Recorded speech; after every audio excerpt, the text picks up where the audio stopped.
This conference will now be recorded. Uh, Anywhere from the corners of the mat, basically. So you're good. Your hair is messed up. Oh, no. There you go. My cheeks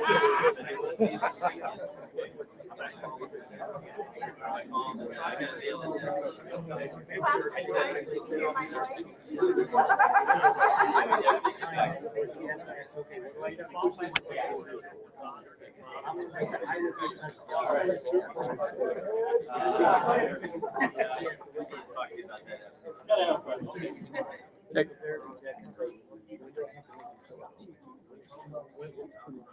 Well, hello everyone. Can you hear me okay? All right, it's good to be with you today, and we have a lot to go over, but in a very informal way. We'll kind of move quickly through some things, and then I want to just have some time of discussion and prayer together. And so let's see, I may gamble and say this won't take as long as it normally does. We should be done by 4. So, but to get started, was reading in Numbers. Said nobody ever, but I was really actually reading in Numbers and thinking about Israel going into the Promised Land, and as they're preparing for that journey, they send in spies first because this is what God tells them to do. So we'll spend a couple of minutes in Numbers 13 and 14 just to get kicked off here. In Numbers 13:1, we read, "Then the Lord spoke to Moses, saying, Send out for yourselves men so that they may spy out the land of Canaan, which I am going to give to the sons of Israel. You shall send a man from each of their fathers' tribes, every one a leader among them." So then it describes how these were chosen, who was chosen. Verse 17, when Moses sent them to spy out the land of Canaan, he said, "Go up there into the Negev, into the hill country, see what the land is like, and whether the people who live in it are strong or weak, whether there are few or many, and how is the land in which they live, is it good or bad?" Right? So scoping it all out. So these spies go, verse 21, they went up and spied out the land.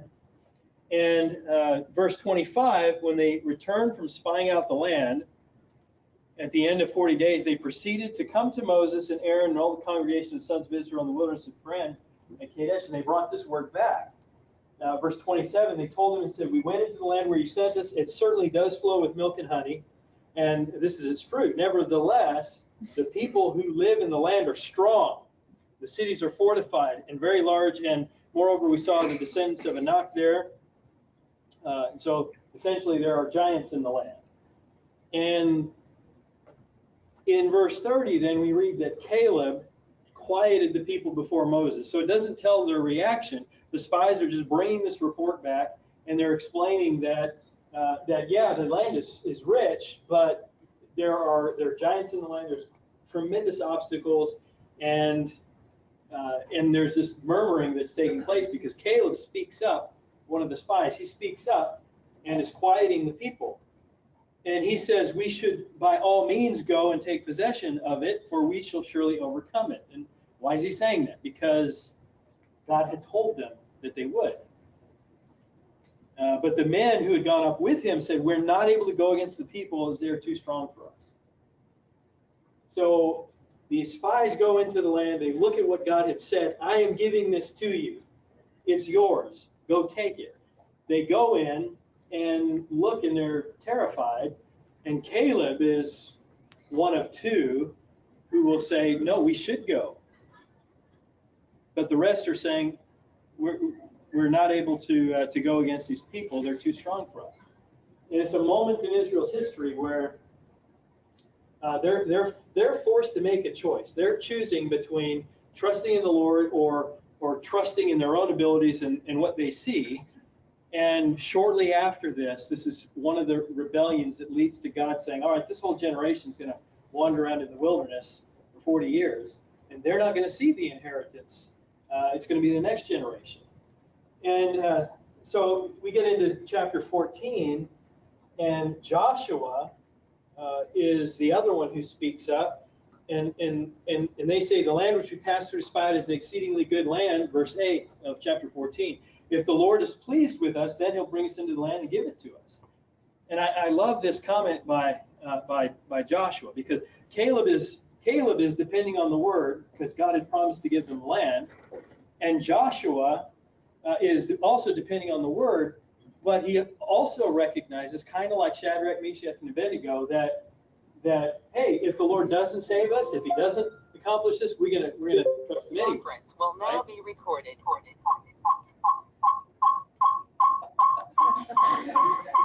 I thought that was Shadrach, Meshach, and Abednego. I'm getting a call saying, yes, that's exactly what we're saying. So Joshua has this, he's not doubting the word, but he's kind of offering a conditional there that, yeah, if God wants to bring us in, He can. And He had already told them that He would. So, as I think about what God has given us to do, obviously, this is talking about Israel, and we're not Israel. But God had laid out a path for Israel, and it was a very difficult path. Humanly, it was impossible, but He said He was going to do it. Now, for us, we fast forward and draw a secondary application to where we are here in 2019, and we have an incredibly difficult task. I look at the academic articles in the news and the Wall Street Journal, all this stuff every day. And I see every single day articles that are explaining why it's almost impossible for us to do what we're doing every day. And I won't bore you with examples, but you know what I'm talking about.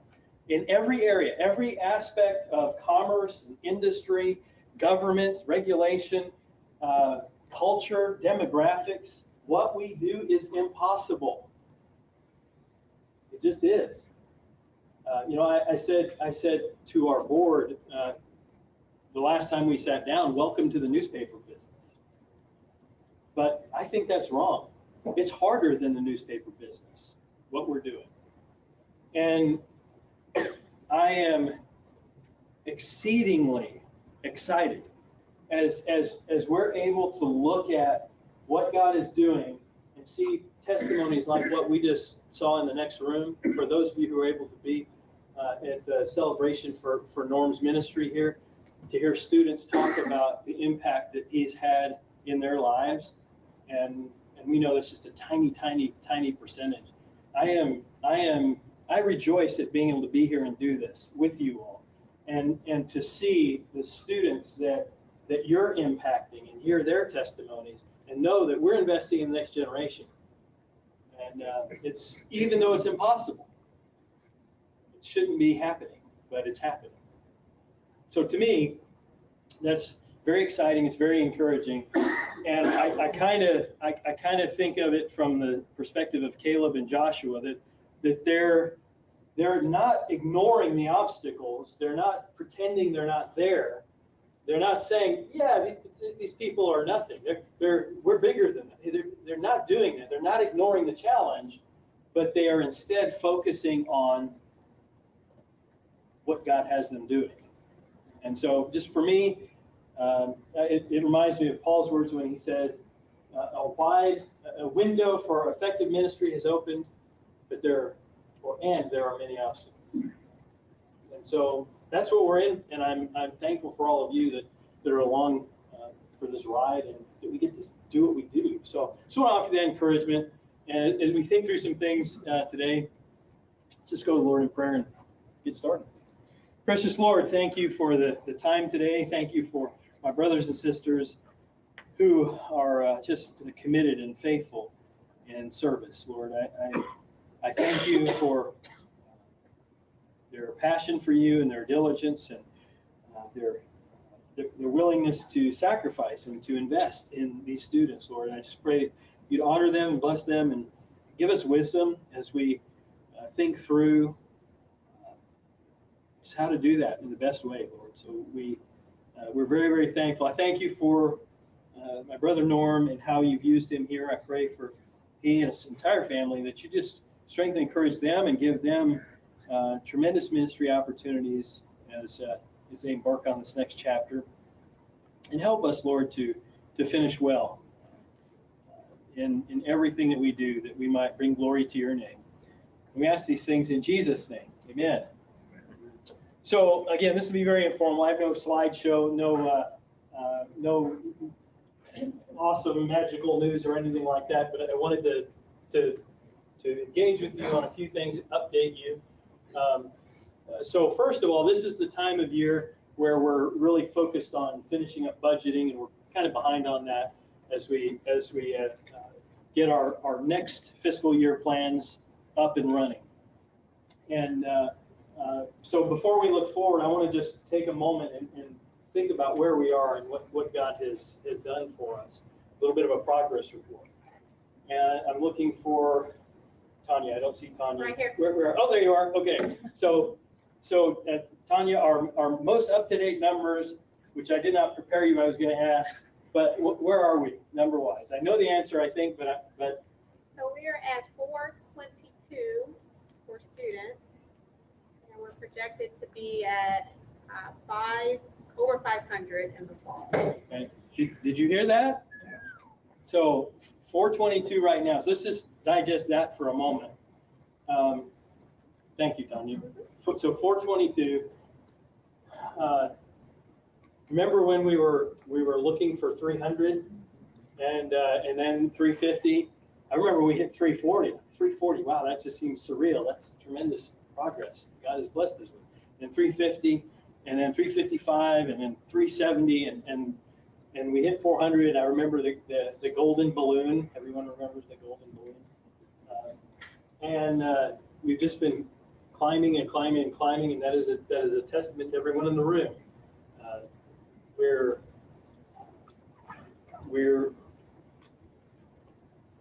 becoming very attractive in this extremely competitive market. There are things that we're doing that are so unique that other schools are not doing at all, aren't even touching.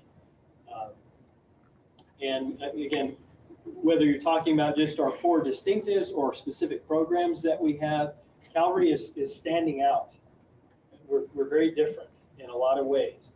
And so the challenge is for us to continue pursuing excellence in everything we're doing and to continue along that path, trying to be faithful with the students we have.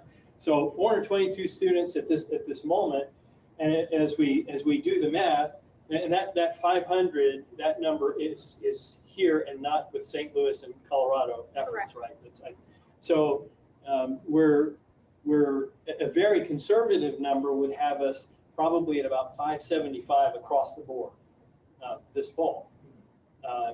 Now, another way to look at those numbers is if you look at the non-duplicated numbers, you look at all the students we had in a year. Last year we were at about 499 or 498 total, and this year we'll probably be about 650 total, maybe 675 total. Those are staggering numbers. Now the challenge is obviously those numbers mean that we're doing more. We're having to be more efficient. We have all kinds of challenges, and our budget just keeps increasing and increasing, right? Our staffing is increasing and increasing, and everybody's workload is increasing and increasing. So we have to manage that very carefully so that we are not, so we don't have diminishing returns and wear out all our folks, right? And every one of you feel worn out, as do I. It's part of the deal right now. So as we move forward, we're gearing up for a fall like that.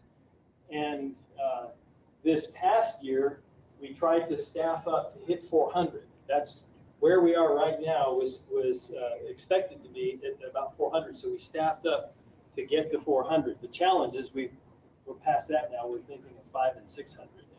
So again, working through that process. Now, earlier in the year, and actually at the end of last year, right before Christmas, we were working with a particular foundation that was taking great interest in Calvary. And we spent six weeks working together, developing a plan and a program, signed commitments for $26 million with another signed commitment for $6.7 million of initial funding. And of course, I shared that with you and have given you some email updates since. And while we still have communication and we're still hoping that will happen, it hasn't, and it keeps getting postponed. And so I am moving forward and have communicated to you that we institutionally are moving forward as if we're not going to see a dime of that. And I'll tell you, in my entire, I'm going to say, adult life, as far as professional aspect is concerned, it's the most bizarre thing I've ever come across. And I've been in a lot of different settings, and it's also one of the most disappointing. I was extremely excited to be able to come before you and say, hey, we're going to be able to fix some things, and because you guys have a very competitive product and are very unique in what you're doing, we're going to be able to have a competitive compensation package. And of course, that has vanished. It's still in our strategic plan. We're still working on it. We're still committed to it, and it is my highest priority with respect to you all. And so I am very active in trying to get that dealt with. One of the things that we're going to do in the meantime, as part of that, is for anyone who has not seen an increase in your wages in this fiscal year, you haven't seen move to another position or seen an increase for whatever reason. If you are hired before January and you haven't seen an increase in your pay this fiscal year, you're going to see a 2% raise come July 1st. Okay? So we're working through that. We're committing to that before we've even finalized the budget. And it's a big chunk that we're committing to. But again, we want you to know the priority you are to us. And when you look at our budget, our salaries and wages it's always the very highest by far. It's 60% of our expenses. But the thing is, you're the lifeblood of Calvary. You are Calvary. And so it's a percentage-wise, we dedicate more to that than we should, and it makes us a little more limited in some other areas, but we're not even close to where we need to be. Does that make sense? Percentage-wise, in any service industry or in education, you want to be around 50% wages, and we're pretty high above that right now. So we've got work to do and are committed to doing that so you can be compensated and rewarded for your work and effort. We greatly value and appreciate that. So that's in progress. Again, and let me say it again to make sure that I didn't say it wrong. If you were hired before January and you haven't seen an increase in your compensation, because those who are newly hired, we've made adjustments in those rates already. But if you're hired before January and you haven't seen an increase in this fiscal year, then you'll see a 2% increase. July 1st, I think, is the official date. Okay? Does that make sense? Any questions there? Okay. Now, on the other side, as we move forward, so our process is this, and I should have put this on a slide. You all remember saying, as we got into strategic planning, you remember seeing our cycle of excellence, I hope. But it's just the process we go through. It's about 32 points on this cycle we go through constantly throughout the year to help us do assessment, work through strategic planning, then we budget based on strategic planning. So we went through all of that assessment. We developed a strategic plan with your input, and now we're completing the budgeting stage. Again, your department heads and things were involved in that, and now we're finalizing that institutionally. So we finalize that budget, present it to the board. They review and approve or recommend adjustments, and then once they approve that budget, then we begin to march forward. And we've got a lot going on this year. We'll be flying some new initiatives that we're going to be working with. I'll mention a couple of those. But the big picture, and here's where follow me closely here. Financially, as we develop this budget, this budget's a little bit different than the previous ones we've done, because we have had some cushion to be able to purchase growth. We've been buying growth these last 3 years. We've been adding scholarships. We've almost tripled the amount of scholarships we've offered in the last 3 years. Okay, almost tripled. And what we've been doing is bringing our dollars per student down from about 9,300 to about 7,200. Okay, and we're doing that.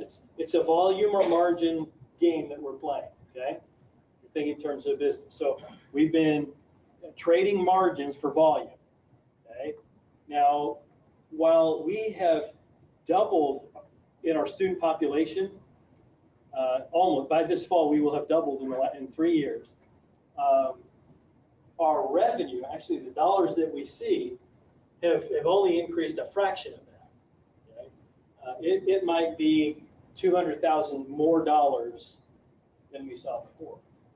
So why would we want to grow when we're working so hard to grow? Well, we have to have this critical mass. We have to have the volume to build momentum, to get referrals, to develop more alumni, to develop more people out in ministry, to just have more impact. We have to do that. Otherwise, we're constantly constricting. And that's what's happening with Christian schools all over, colleges and universities. We're working with another Christian college that just had to shut down, put a sign, we're closed. And they had riots on their campus because nobody was prepared for this. There was another school that same week that was having to shut down and being acquired, and so they're going through that process. It's just constant. So how do we deal with that? Well, we are being very aggressive to be cutting edge in our technology, be leaders in education, not just Christian education, but leaders in education. We want people, when they look at Calvary, to see a school that is excellent, not for Christian education, but excellent for education.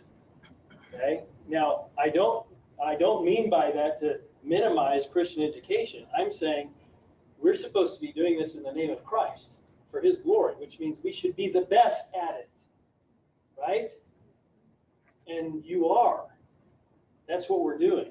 That's our commitment. So we're not artificially trying to lead. We're trying to do the very best job we can, be faithful with this incredible stewardship, and it's making a difference. It's making a huge difference.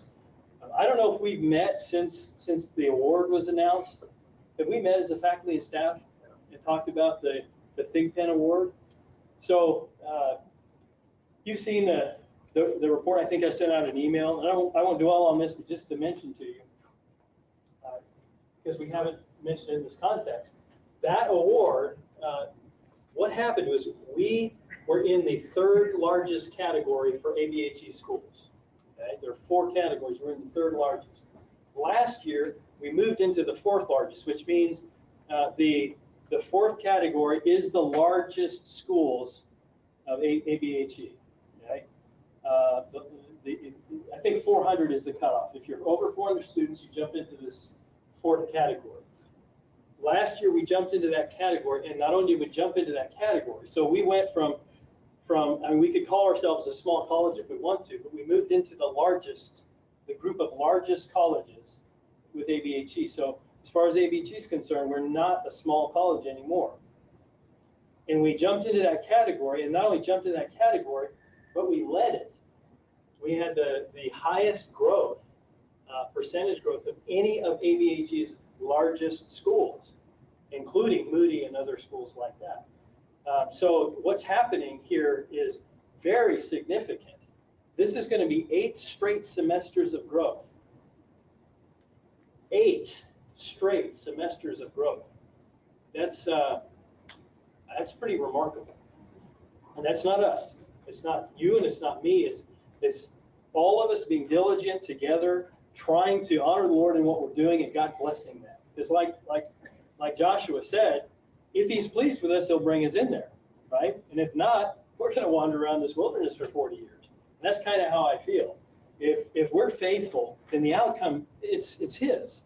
It's not ours.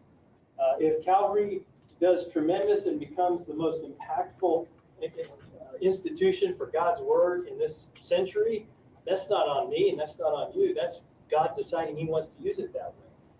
If it closes its doors, well, then it's on me. Okay?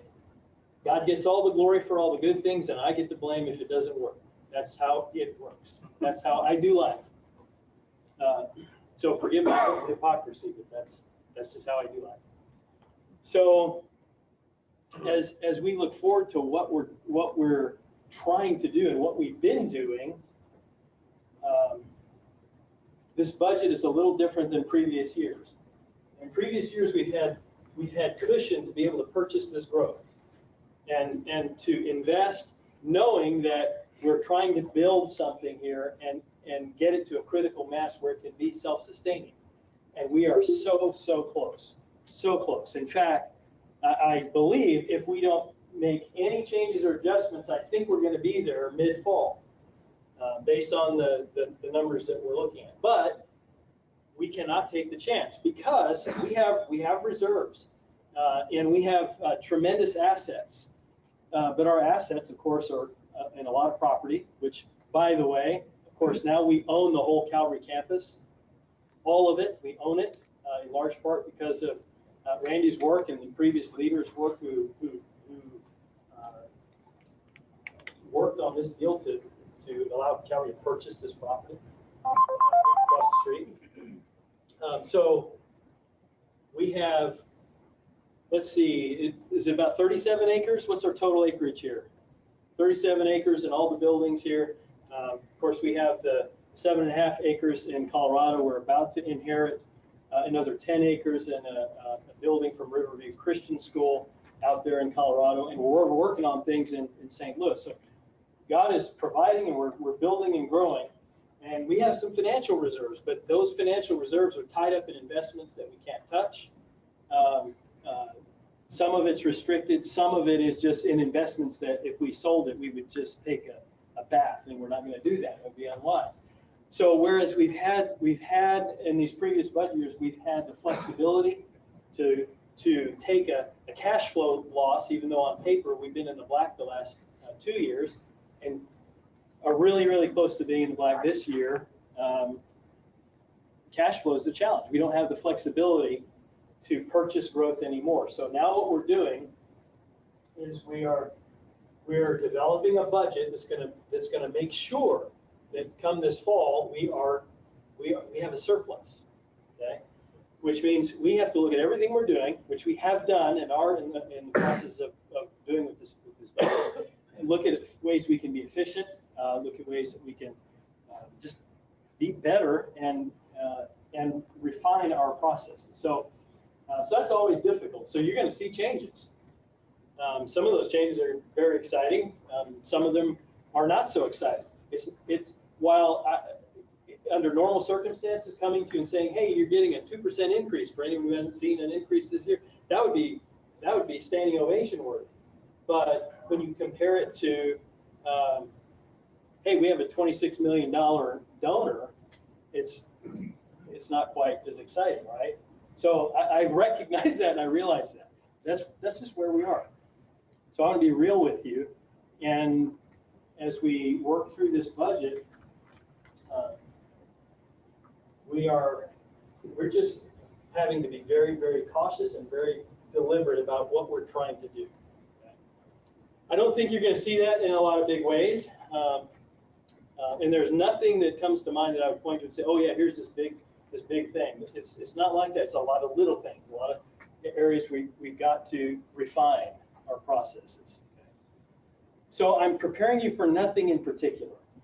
I know that's not helpful, but just remember what I'm talking about. As we get into future conversations, I'll say, yeah, that was one example. Now there are some exciting moves that we're making that are still investing in growth. You're going to see Calvary University TV coming up this fall. Okay, we're going to be developing that. I've stood before you for 3 years and talked about Calvary University Press. Well, we have a director for that. And I'm not going to tell you who it is yet, but we have an incredible person who will be heading up that, and we will hit the ground running. We're going to develop this program, and you as faculty and staff are going to have opportunity to write and publish and be a part of the conversation. That will be an area that we'll be able to generate revenue. We'll be able to make that profitable pretty quickly. Most of what we're doing is just staying the course. We've developed programs. We get the PhD program. That program, for example, I think we have 22 in the fall. 22, is that the number?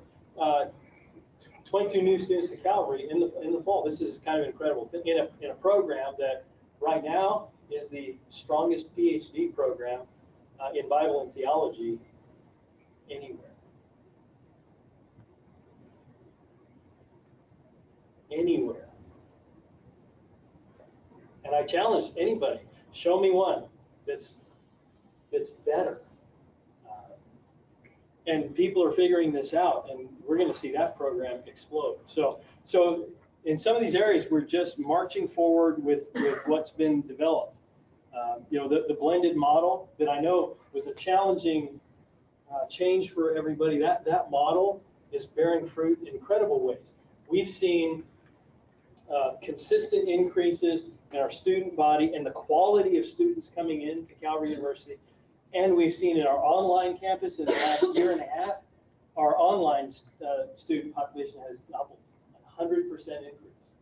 So we're going to be staying the course, developing further, having CUTV, working with the blended model, bringing some of those courses into a subscription-based thing. By the way, I'm reading an article this morning, and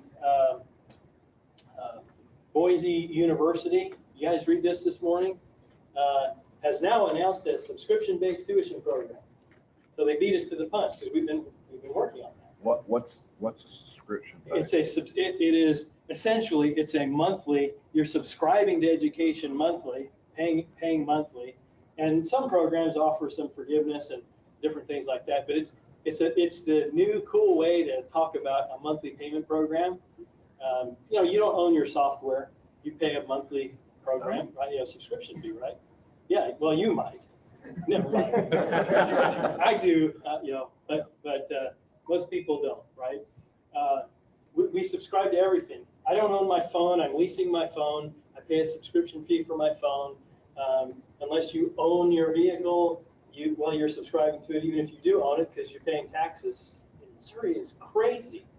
It's absolutely nuts. Your house, we're subscribing to all these things, and they're figuring out, hey, people will spend more on education if they're subscribing rather than having to pay this big chunk. So the stuff we've been talking about, others are figuring out. Faith Life, Logos, they just launched Calvary University TV like 2 months ago. They just launched exactly what we're doing. Now, they beat us to the punch, but it's kind of affirming that the direction we're going, companies like that who are premier corporations and understand where things are going are investing in these kinds of things. So anyway, not to bore you with those details, but the idea is we've done a lot of work to get to this point. We've done a lot of programmatic change, and we're going to be able to take those things that we've developed and work with them. So while there's going to be change in different areas, some new programs, for the most part, we're able to just let the stuff that we've developed and done, let it work. Let the programs that you've built do their job. And that, again, to me, that's exciting, just to see the courses before. So again, this is informal in the sense of I don't have, here's the 7 points that you need to be aware of and these particular changes. We're not going into all that today. I just wanted to update you on where we are with the foundation that's made the commitment to us, who literally every week keeps telling us, yeah, we'll get into this next week. And it's been 4 months now, next week.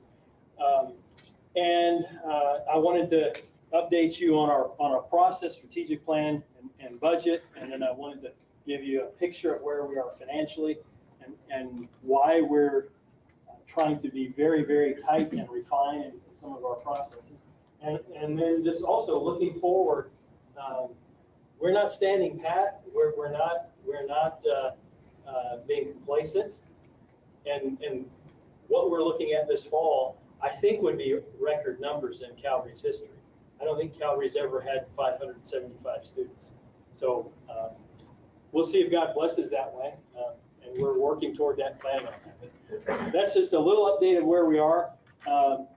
Next time we meet, we'll talk more specifically about structural changes and some of the adjustments to the org chart and things like that. We got a lot of good stuff happening there, but I don't want to take time today to do that.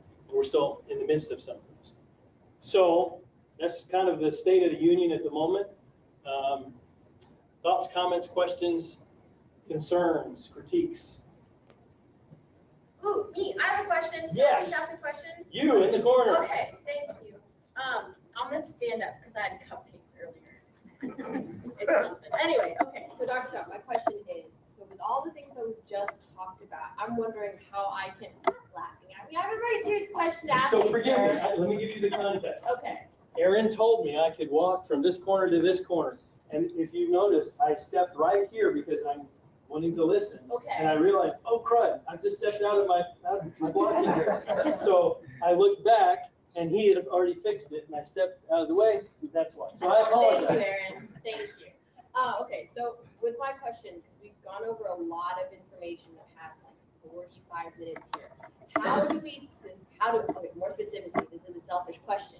How do I succinctly take that message and communicate to our donors what's happening? Because traditionally, historically, our donors have had this philosophy and a truthful messaging from us that with the increase of numbers of students, we will be less likely to be in debt because we have the numbers. But our tuition, we want to keep that affordable.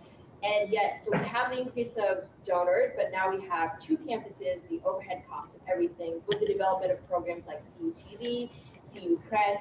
I mean, we like to specialize. We're most successful when we specialize. So with all these things going on, when we're saying, hey, great, numbers, more, and then we send out messages like, we've given out so many scholarships that we need this money too, our donors are getting confused. What can I say to them that helps them clarify that we know what we're doing and that we can tell them and share that so that they know what they're doing when they give to us? Perfect. So first of all, you realize you just called me verbose, right? Yes. Yes. 45 minutes, blah, blah, blah, blah. How can I?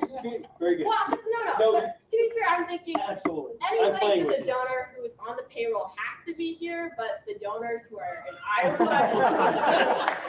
are not gonna be here. Right. So Absolutely.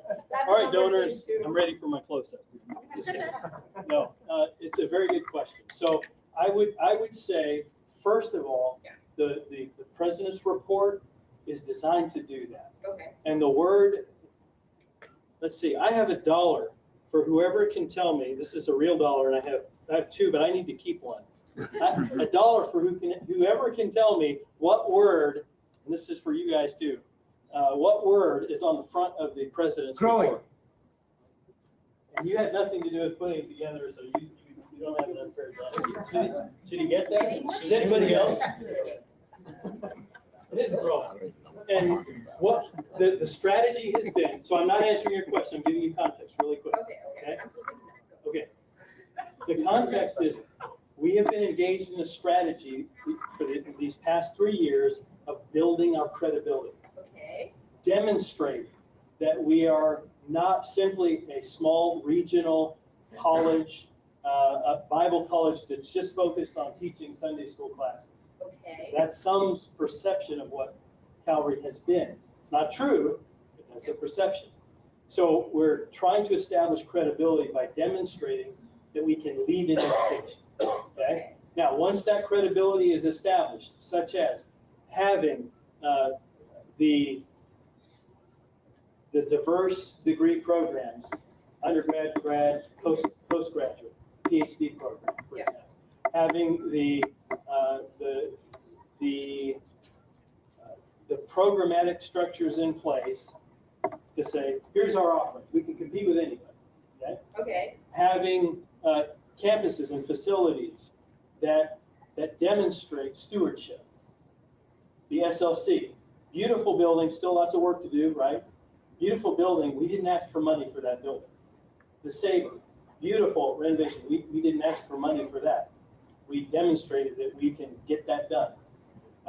Good Colorado campus, we asked them for money to do that, but we didn't fundraise to get a Colorado campus up and running.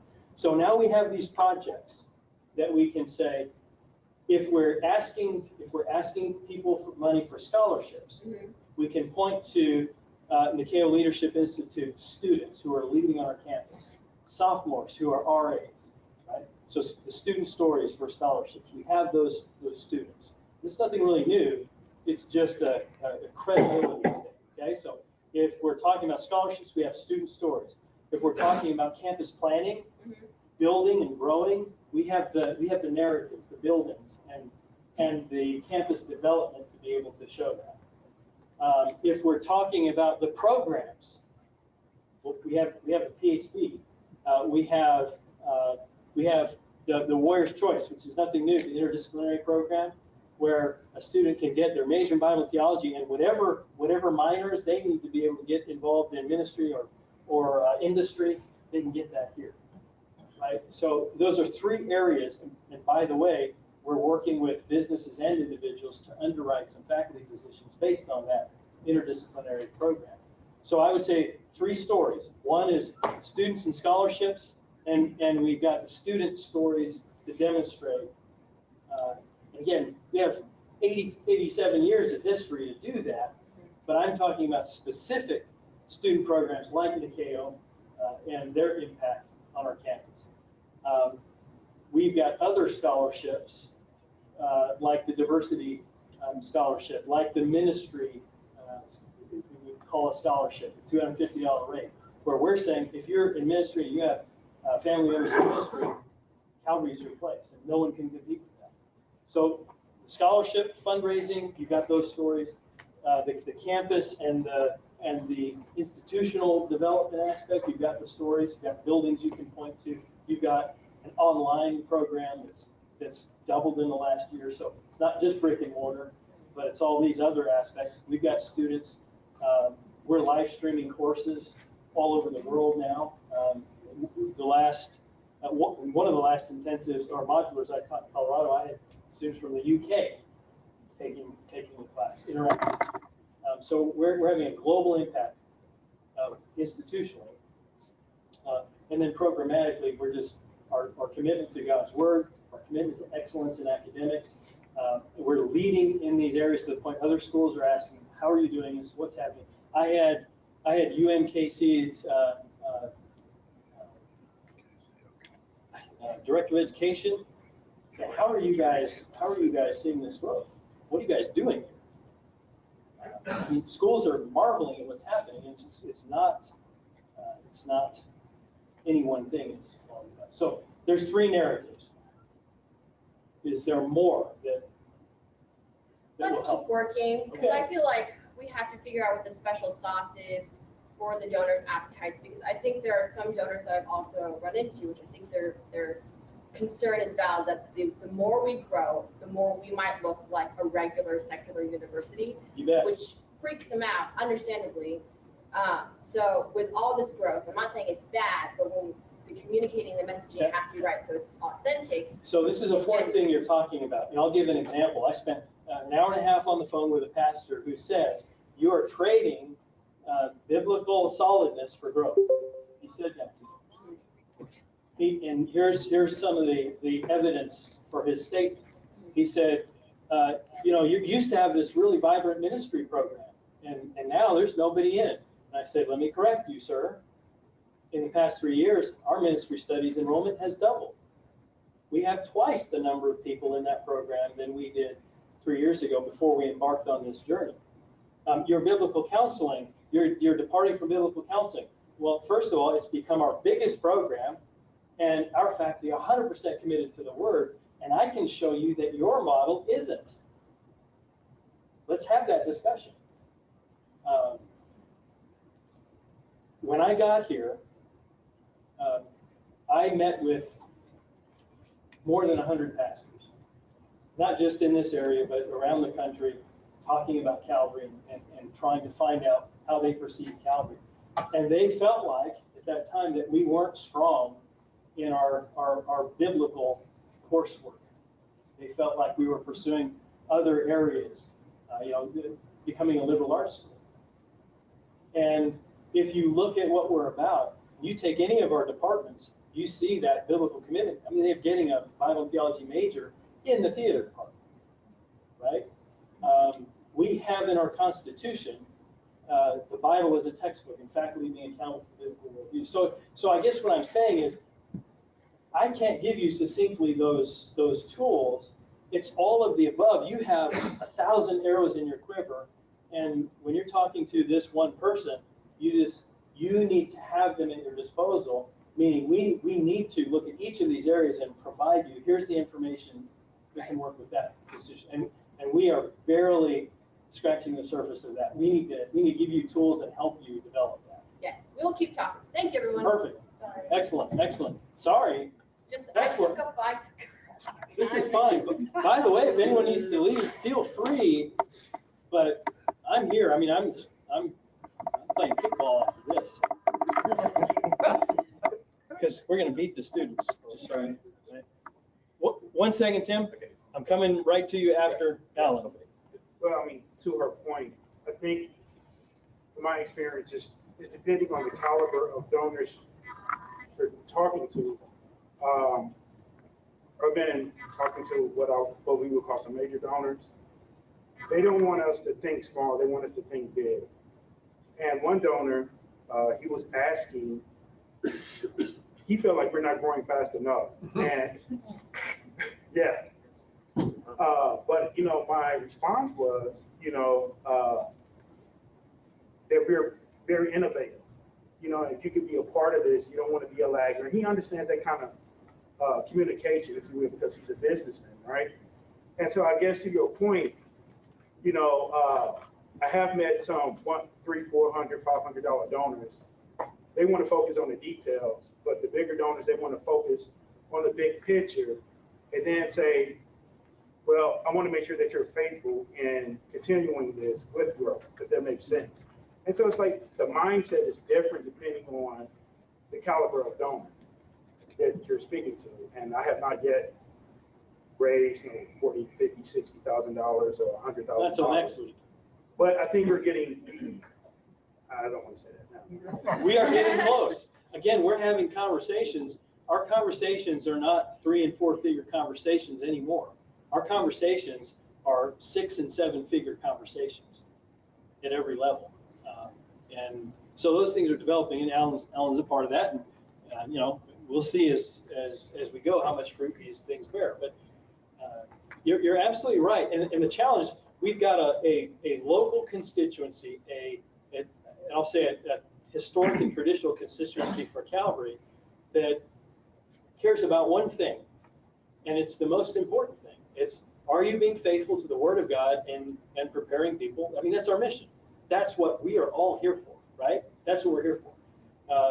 All the other stuff is vehicles for that to happen. And if we ever lose sight of that, if we are ever losing sight of the mission and focusing on the vehicles, then we have lost it.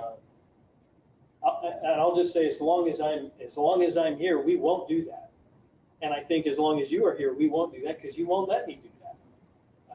So the board won't let that happen either. It's about developing it for the next generation because drift happens if you're not careful. So I think we have to understand our constituencies, and I'm still working on that. There are things that we're doing now in communicating with our constituencies that I didn't even consider a year ago that are having tremendous impact. And the stuff that we've been historically focused on, scholarships, raising money for students and scholarships, they're not going to support that. And it blows my mind, but they just aren't. They haven't historically, they haven't recently. And so we're kind of switching at focus. So it does depend on what constituencies we're working with. The challenge is we're now engaging with so many communities, and each community needs a specific message, And so tailoring that, I'm glad we have you. I'm glad we have Sean. I'm glad we have Luke. I'm glad we have, a lot of the different folks in here who can help us to craft that message and help us meet our constituents where they are. So I appreciate that. Good stuff. Tim, you had just a comment maybe, and I mean, this is how, this is the thing that comes into mind if somebody were to question me on how in the world can Calvary be growing and still be, in need of so much funding. The number that you just provided, how we've dropped in the number, how we're trading margin for growth.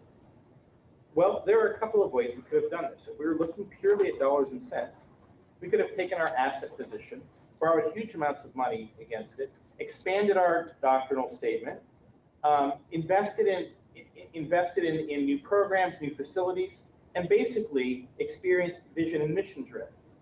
The reason we're growing without growing in numbers right now, without growing in dollars as much, is because we've made a commitment not to do that. And we're experiencing growth because we're willing to take to people that a lot of other people aren't willing to look at. It's the stories of the people in the classroom. The ELL classes that I teach have shot up 5-fold from 2 students last year to 10 this year. And the vast majority of those students in there, all of them are ministry-minded. The majority are intercultural studies and ELL majors who just have a passion to go out and through English teaching, reach the world for Christ, reach students for Christ. We bought that growth, and I'm proud of that. So for whatever that's worth, I mean, that's the kind of stories we need to be telling. And I think it's excellent. For one of the benefits of this kind of conversation is that we're able to share those stories, because you've just given me something that I didn't have 5 minutes ago, a story that I can share that's impactful. And what I'd love to do as we move forward is have less of me talking and more of us just telling these stories with this kind of setting, because we need that. We need to know what's happening. That's helpful. Now that was a comment, but I do have a question. Okay, ask a question. What we're saying is that the margin for growth payoff. Okay, we took that route very strongly. Yes. And this year we're needing to adjust a bit, to level out, to stabilize a bit more financially as we prepare for the next. Is that kind of what we're saying? Yes and no. Now, here's the yes part.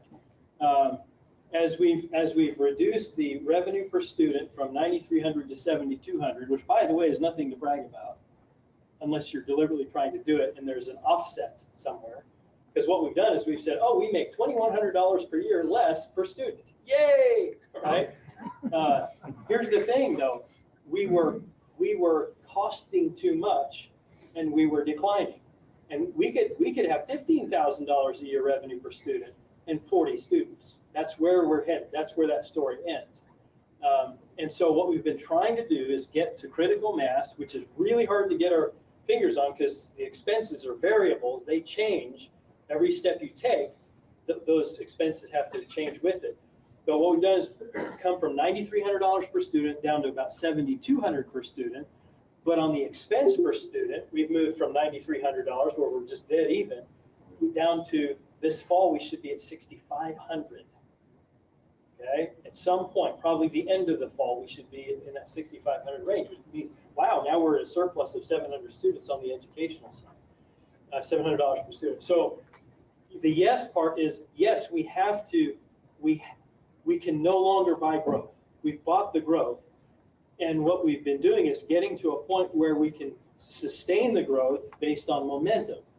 We're still going to grow by the same percentage we did last year, but we're going to have higher margins. We don't have to buy that growth. We've got the snowball is rolling. So you have to be really careful about when's the right time to take your money out of the snowball and just let the snowball roll. Mixed metaphor, sorry, right? You've all done that, right? Taking your money out of the snowball? Yes. So it's very difficult to know when to do that. And we are on track to do it this fall. We spent some money in preparation for this tremendous gift, to have some infrastructure in place to handle it, and it hasn't happened. So there's been tremendous impact. It's sped up the process for us. So on the yes side, yes, we're leveling off our scholarships a little bit. we're not raising our tuition. We're increasing our payroll. But if we can keep those expenses from increasing overall, all of these expenses from increasing overall, and we get the growth we're expecting, then we're working it on both sides. We're developing some margin, but we're continuing to grow the volume side. Does that make sense? Does that answer your question at all? I think so. Okay. So like, as we respond to that, Uh-huh. those of us who, are chasing some growth ideas that require funding, Right. had it budgeted, but cash hasn't been there to support that. Right. Probably this is more a year to say, you know what, we hold off on some of those. We let growth happen organically from our current, hopefully critical mass position. And then we get ahead of the budget again, or ahead of the cash flow. Yep. And then look at those sort of investments in future years. See, that's succinct. That is the answer to your question. That's exactly it. Rose. I think that you did answer this question, but I'm going to kind of ask a little bit more directly. Actually, I have two. One, I would be curious to know, out of the enrollment numbers, of the admission numbers, what percentage of those admission numbers are tuition-paying students? So our numbers increase. What's the percentage of tuition-paying students that are in that? So it's not a question I figured you should be able to ask now. We have to do some research, but that's something I'm wondering about. Now, So, and I can give you a general idea, but I'm curious. Help me understand what you're thinking behind the question. okay, well then. Because there's a few different things to address there. Okay, so that kind of goes into the other question. You talked about this, but in my research that I've been asked to do, what I've come across is that one way that schools, secular schools, Christian schools, institutions of higher education, create growth. You use the term they buy, you define it. The reading that I have, it talks about they discount. So you make the cost of attending less, so it's more attractive for students to come to that institution. Okay? The long-range studies and research and everything shows that only works for a limited time, especially when you're a school that doesn't have a lot of reserve. So if you're a large school that you've got, millions and millions of dollars, in foundation and stuff like that, but when you don't have a lot of reserve, you discount because you're buying that growth. When that growth gets to be about 400 to 500, the system collapses because you discounted and you don't have the reserves to be able to keep that coming. Okay, so that's kind of an industry type of thing. Absolutely right. And we're getting to that point. You've alluded to that and everything. So I guess my question is, and that's why I'm kind of wondering, how many of you are having growth? How much are those people actually paying tuition? Because we're kind of operating on a tuition income rather than a donor income, it sounds like. So when you said we're getting to that point, we're not. And here's why. So that's very helpful context. Our goal is to be between 22 and 25% scholarship based on tuition, overall tuition. Okay. Now, I'm going to use most schools in air quotes because it's a generality. But most schools are wrestling with 40 to 50% scholarship based on total tuition dollars. They are bleeding. 22 to 25% is sustainable. So we have not gone above that. We're right at 25% total. In other words, we've got about, we'll be about $2.8 million in tuition income and have $700,000 of scholarship, in this coming year. That's about where we're expecting to be.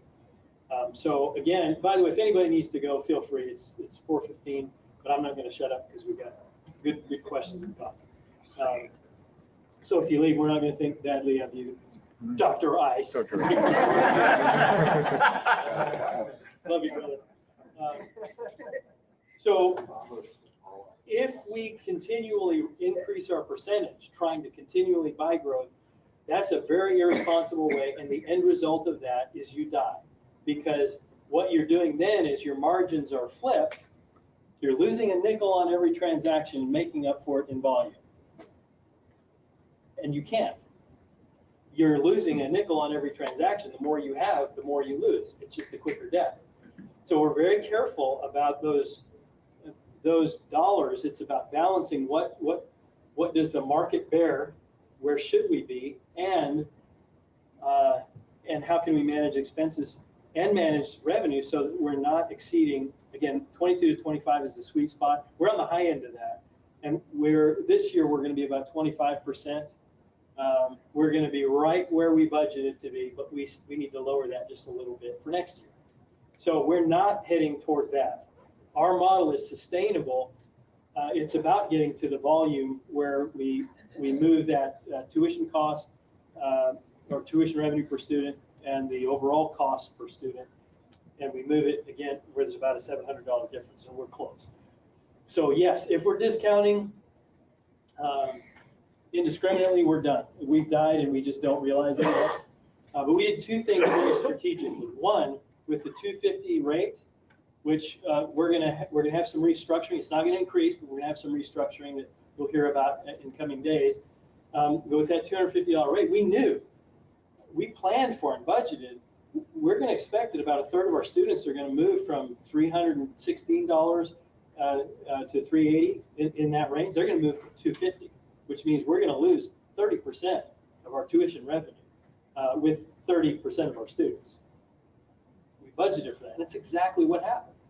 And so, but we were able to do something similar to what we did with the employee, that tuition benefit. We knew that's going to kill us margin-wise, but it's the right thing to do. So we did it, and God's provided. We're going to keep doing it.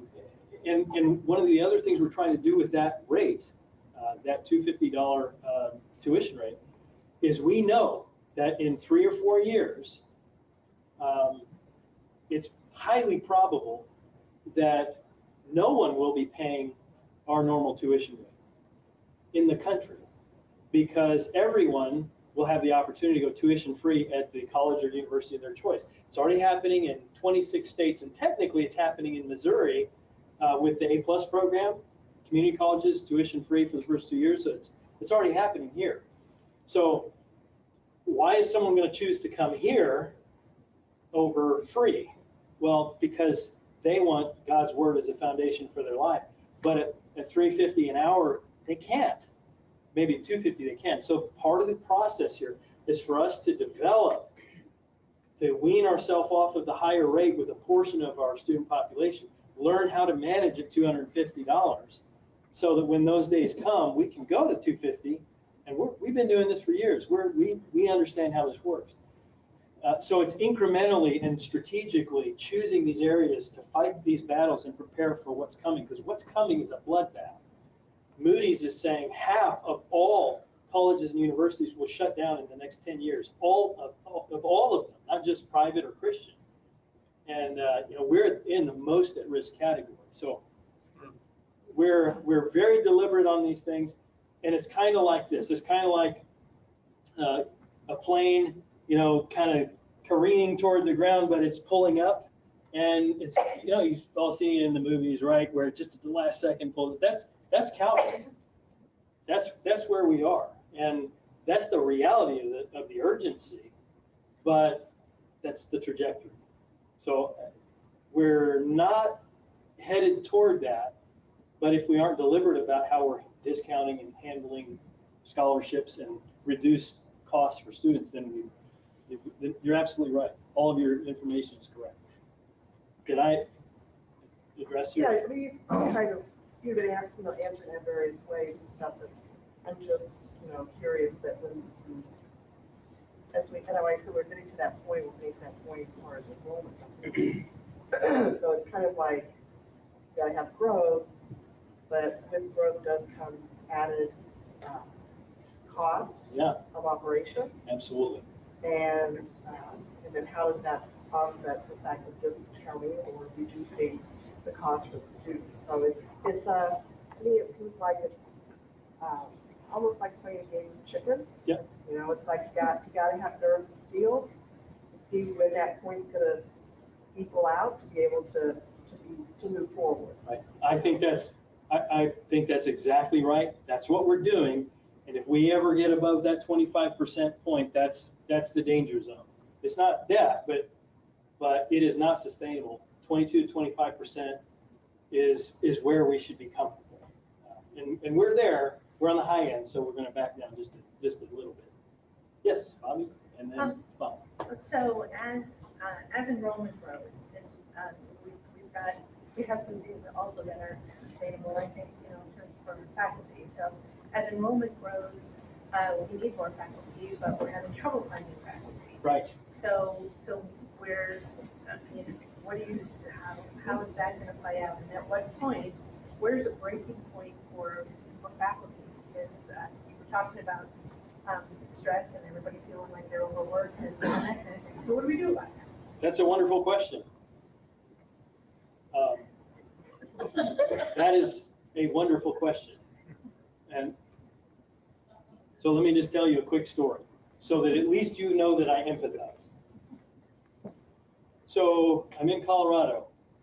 I speak 8 times in 6 days, including driving at 4 in the morning to go to Cheyenne, Wyoming. And then I drive back to Kansas City, where I'm fiercely working with leadership to deal with some budgeting things and have the normal meetings and schedule that I have here, and grade courses, because I'm teaching a full professor load right now. And then I go to Kentucky to speak at a conference there, and I'm driving, because right now I don't want to spend the money flying, and so I measure carefully time and all of that stuff. So I drive, and I'm in Kentucky speaking at a conference there, several appointments and meetings there, and then I come back. I get back on a Saturday afternoon before Easter, and I work until 4:43 Sunday morning on Easter, and then I'm in here Monday morning, and I can't tell you what happened since then. I'm not sure days. Now it's what I signed up for. No one's asked me to do that, so I'm not saying feel sorry for me or be like me. I'm an idiot. Don't be like me. Be balanced. I only say that so that you understand when I say the urgency of the times. For me, it's a life and death thing. I'm not just preaching this message so that I can get people to perform. This is what my life is all about. Doing the work that God's put in front of us, and a student asked me, am I going to get a break this summer? And I looked, thinking through the calendar, I have no idea. I'll probably take a nap at some point. But that's just where it is. Now, I can't sustain that, and no one else can either. So I'm not asking for that. I'm just saying, just know where I'm coming from, and know that I'm in the same boat with you. So I empathize with that. Now, the simple answer is that with the blended model, we've designed a focus on full-time faculty. So we have increased. We've had departments that haven't had 2 faculty that have 2 faculty, theater being one.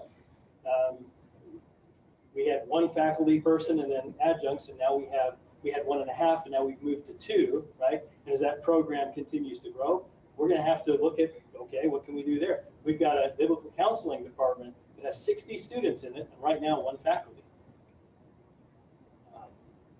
That's pretty amazing. All of these departments are growing, and I'm just using the extreme example right there, but in every instance, we've got this, the demands on professors, and we're looking at expanding. We're bringing in people strategically, and I've said this before, even if it's not budgeted, if we find the right person, we have to jump on them, because like you said, they just don't come around very often, right? So we've been opportunistic when we can. We've been working on, you and I have been working on a theater faculty person for a while, looking at some possibilities, and it's hard.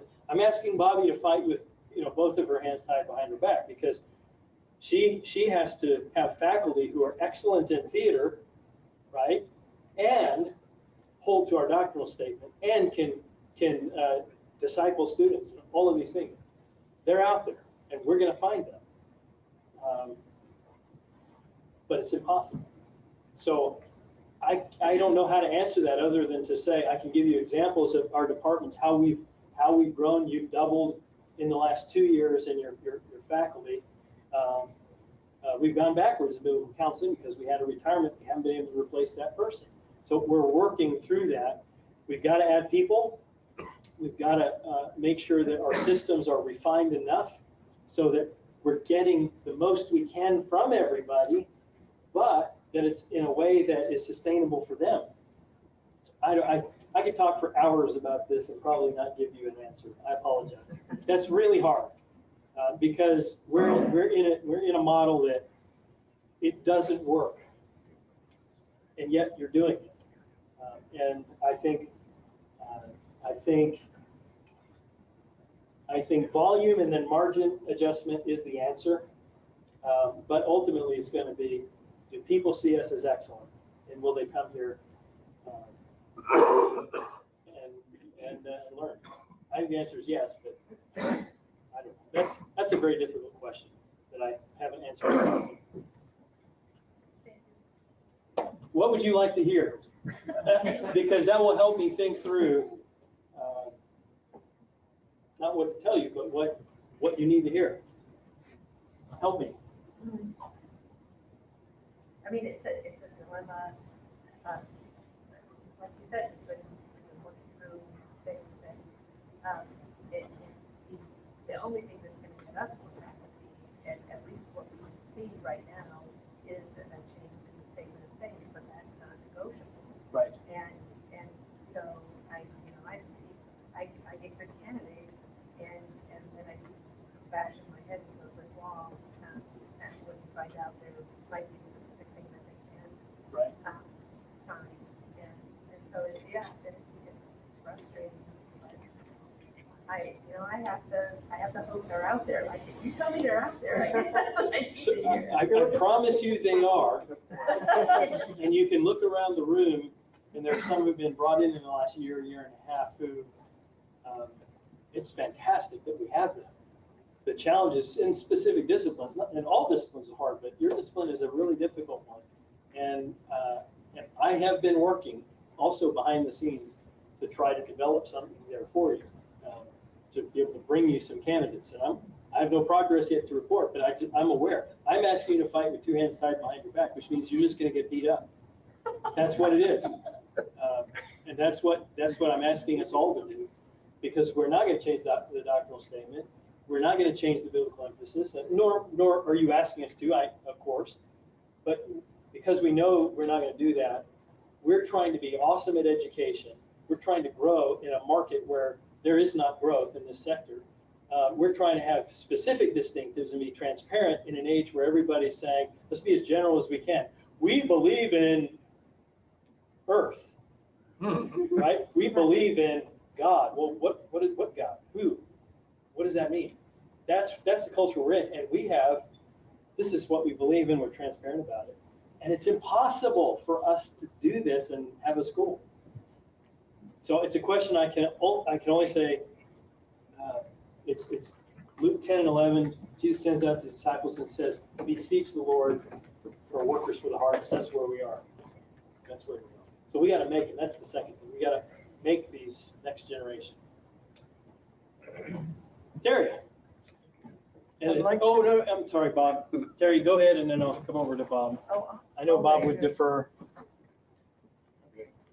I would like to know what your vision for the English department is, because it's not doing what we would like to have it doing.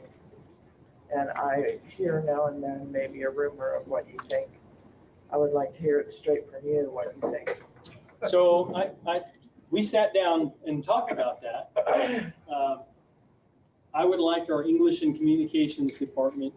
We're English, we're not communication, so How are you using that word? That's a red flag to me. I would like our English and Communications Department to help prepare students to communicate and understand in this world today, which has a component of literature and developing those skills, but also has a component of accessing the tools that are needed to function in the world today to complement these other programs. So we can flesh it out in conversation, you and I can, but that's the short version. Well, the problem is people, faculty. We have been advertising for a very long time to get more faculty. And I mean, if you're traveling around, are you looking for English faculty? Well, I'm looking for every faculty. Absolutely. Absolutely. And Thomas in the CAC is very involved in that, getting more and more to do, taking away time from English development. I'm very concerned about that. I appreciate that, and I understand those concerns. And we need to grow that department, which means having additional people to help. And it's a similar problem that theater has and that biblical counseling has. You know, it's in fact, just again, if I can use biblical counseling as an example, you've got 60 students in that degree program with one full-time faculty. And we've got an English department that we're trying to grow. It has the communications element, and we've got 2 faculty that are tied to it as well. So yes, it's a challenge, and I share your concerns, although I think we're coming from different places on some of those concerns. But you are wise to have concerns, because we've got challenges in the English department. Bob?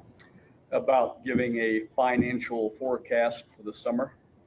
A financial forecast for the summer, meaning overall? Are we going to make payroll, for good, example? Good. Yes.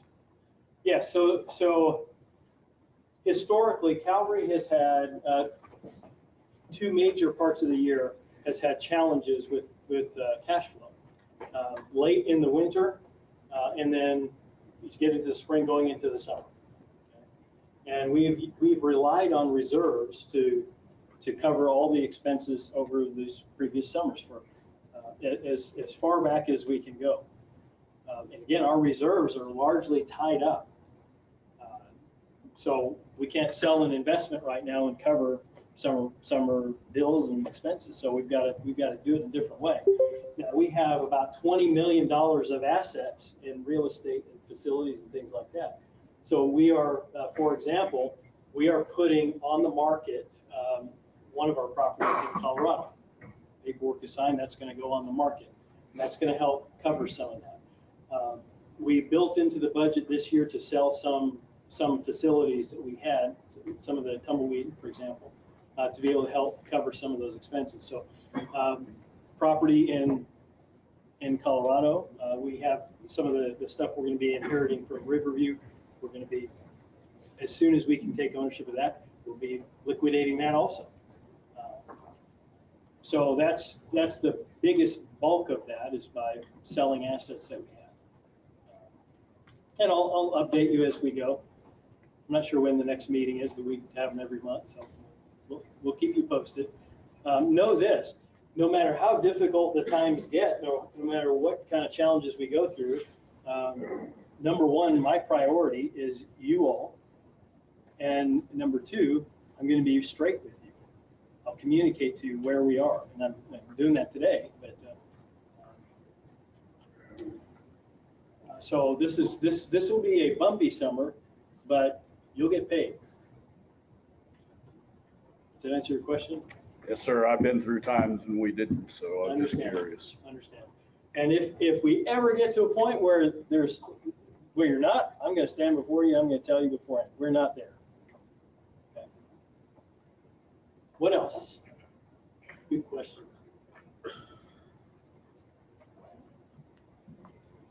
All right, you guys are done? Had enough? All right, let's close in prayer. Yeah. There are cupcakes and some other concession or refreshments leftover from Norm's retirement party. If anyone wants to grab those as they're on their way out, please feel free to do that. Cool. Let's close in prayer and eat cupcakes. Precious Lord, again, thank you for your love and faithfulness and provision and how you've sustained Calvary for almost 90 years and just what you're doing here. Thank you for the growth and bringing us the students and for your just incredible provision. Lord, help us to be good stewards with that. Please help us to be faithful, to honor you with all of that, with our time, with our energy, our resources. We just want to see your name glorified in all that's done here. So we just pray for wisdom and strength as we walk forward. Lord, help us to build one another up, encourage each other, and serve you faithfully. We love you and thank you. In Jesus' name, amen. Thank you all. See you later. Eat cupcakes, drink. What was it, Bobby? Tea? Water? There's water, tea, pretzel, some trail mix.